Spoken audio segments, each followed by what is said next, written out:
দুদিন আগে যে গোপালগঞ্জে যে গন্ডগোলটা হলো এনসিপির সমাবেশকে ঘিরে, এখানে 4 জন মানুষ মারা যায়। এতে ক্ষতি কার হয়েছে? না এনসিপির হয়েছে, আবার যারা গন্ডগোল করেছে আওয়ামী লীগের পক্ষ থেকে, না তাদের হয়েছে? হয়েছে কিন্তু ওই 4টি পরিবারের, যে 4 জন মারা গেছে। এখানে এনসিপির নেতারাও পুরোপুরি সেফ।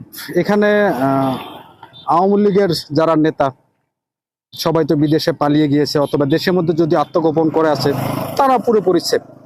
মরতেছে বা মরছে আপামর জনসাধারণ, গরিব মানুষ যারা দলকে ভালোবাসে। এখানে একটা হিসেব করলে হয় 1971 সালের পর থেকে এখন পর্যন্ত রাজনীতিতে যতজন খুন হয়েছে, কেউ কি বলতে পারবে যে এখানে এমপি মন্ত্রী বা যারা রাজনীতির বড় নেতা তাদের সন্তানরা খুন হয়েছে? হয়নি, হয়েছে সাধারণ জনগণ।